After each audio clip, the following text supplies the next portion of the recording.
Mr. Benn looked out of his window at number 52 Festive Road. It was a very ordinary street. Not a lot was happening. Mr. Leslie was showing some plants to Mr. John. Ladies were talking.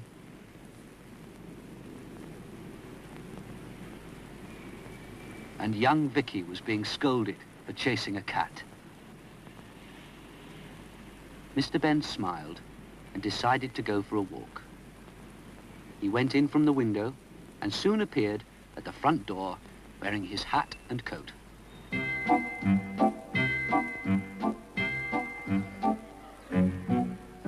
At first, Mr. Benn walked in the park at the end of the road. He sat for a while and watched the birds in the trees. And dogs who seemed to be taking their owners for walks.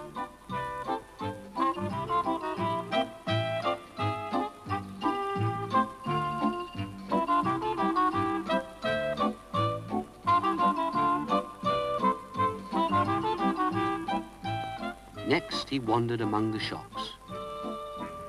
He looked in a pet shop window. Nearby was a florist's. Mr. Benn looked in there as well. As he walked on, he recognized the lane which he'd strolled into.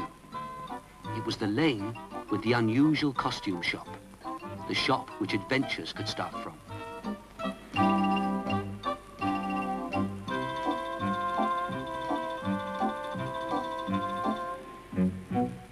He stood outside for a moment and then went in. As if by magic, the shopkeeper appeared. "Good morning, sir. How good to see you again. Can I help you?" he asked. Mr. Benn looked around the shop. "Everything seems to have been animals and plants this morning," he said. "What's in keeping with that?" "How about this, sir?" asked the shopkeeper, and stepped over to a khaki-coloured outfit. "A hunter?" asked Mr. Benn. "Not a bad idea. May I see if it fits?" He looked at the door of the fitting room and wondered if another adventure would start from there. Mr. Benn took the outfit and went into the fitting room.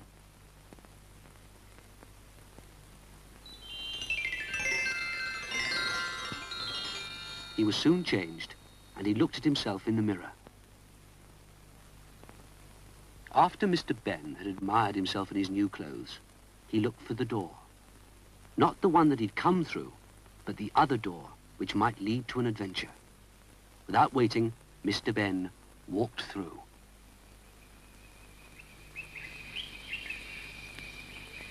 Outside the door, Mr. Benn found himself in an open space in the jungle. Nearby stood another man dressed like Mr. Benn. As soon as he saw Mr. Benn, he called out impatiently to him, "Ah, there you are. I suppose you're my new assistant. Now, come on. Pick up my things and let's get started." Mr. Benn was worried by the hunter's gun and was determined to stop him shooting anything. But he did as he was told, and they started to walk through the jungle. As they walked, Mr. Benn's new companion did all the talking. He boasted and boasted how good he was at hunting and shooting. "You're very lucky to be with me," he said to Mr. Benn. "I must be the greatest big game hunter that ever lived. I'll show you." He took his rifle from Mr. Benn and pointed it at a little bird that sat nearby. Mr. Benn was quite worried for the bird and said, "Surely, if you're so good, you don't bother with little birds." "What? Oh, no, of course not, said the hunter. They walked on, and the hunter pretending that he hadn't really intended to shoot the bird. A little later, they saw a snake. As soon as Mr. Benn saw the hunter start to raise his rifle, he said, "I don't suppose you bother with snakes either." Laughed the hunter. Certainly not. I was just trying the sights, he added.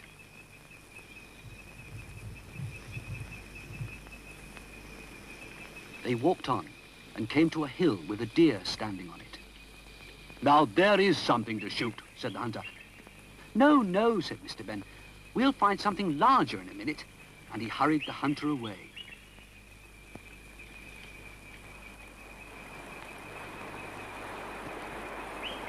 For a while, they stood by a river. Mr. Benn was glad that the hunter was content to watch the fish without wanting to shoot them.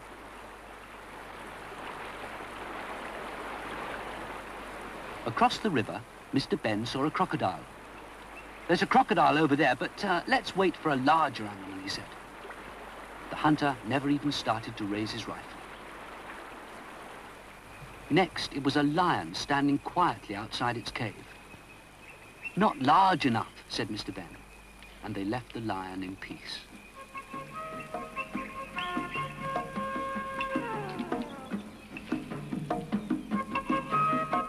After that, it was a giraffe. "Tall," said Mr. Benn, but not really fat enough for the greatest big game hunter." "Perhaps not," said the hunter, and didn't bother to shoot. By now, both the hunter and Mr. Benn were hungry. They sat down in an open space to eat. While they were eating, a hippo wandered by. The hunter wanted to get his rifle. "Stop!" called Mr. Benn. "I know that hippo is big, but he's not the biggest animal, and only the biggest is good enough for the greatest hunter." "Right," said the hunter, and they finished their lunch. The hunter wanted a little nap after lunch, and while he slept, Mr. Benn decided to have a stroll.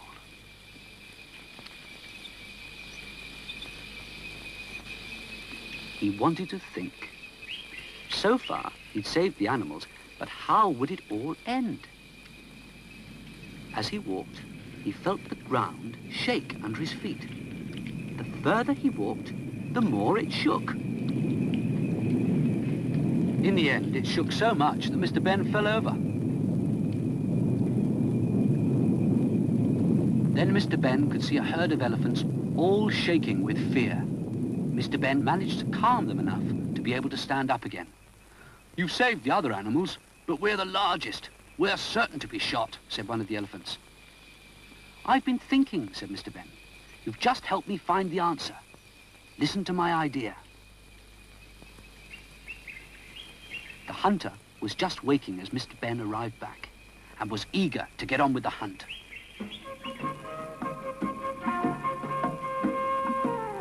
Mr. Benn led the way, and they marched deeper and deeper into the jungle. Mr. Benn pretending all the time to search for animals as he went.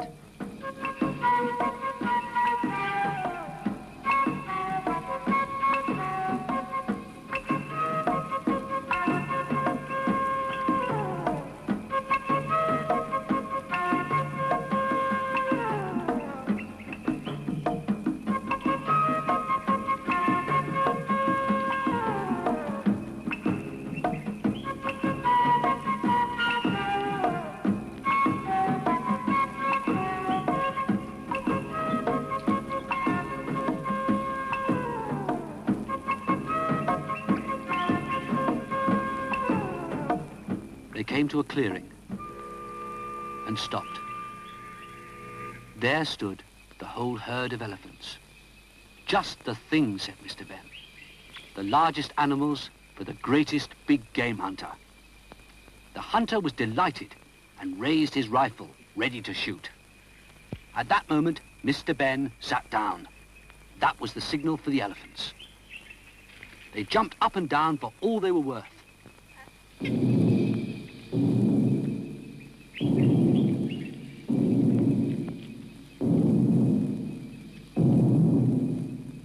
ground shook and shook and shook.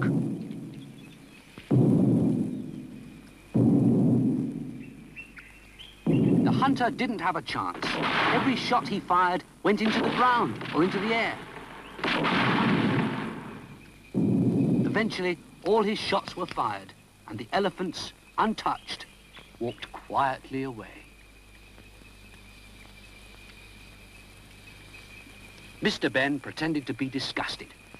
Call yourself a great hunter? If you can't hit a huge elephant, you can't hit anything. You're not safe with a rifle.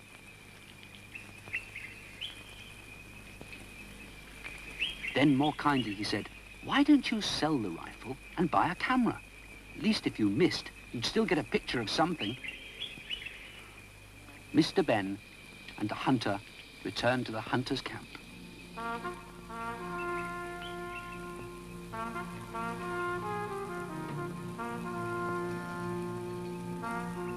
There, believe it or not, was a man selling cameras. Mr. Benn smiled. He thought he recognized the salesman. Put the things in the tent and help us choose a camera, Mr. Benn was told. Mr. Benn stepped into the tent, and as he did so, he found he'd stepped back into the changing room of the shop. There on the floor were his own clothes. He changed back into them.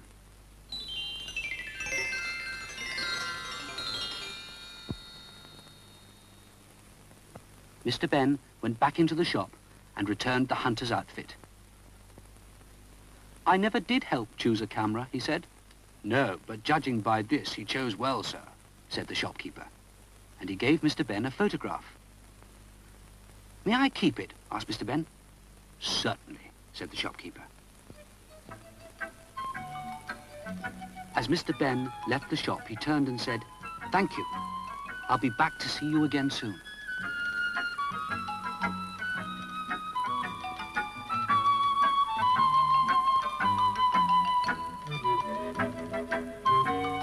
Mr. Benn had enjoyed his adventure, but he was happy to be back in Festive Road.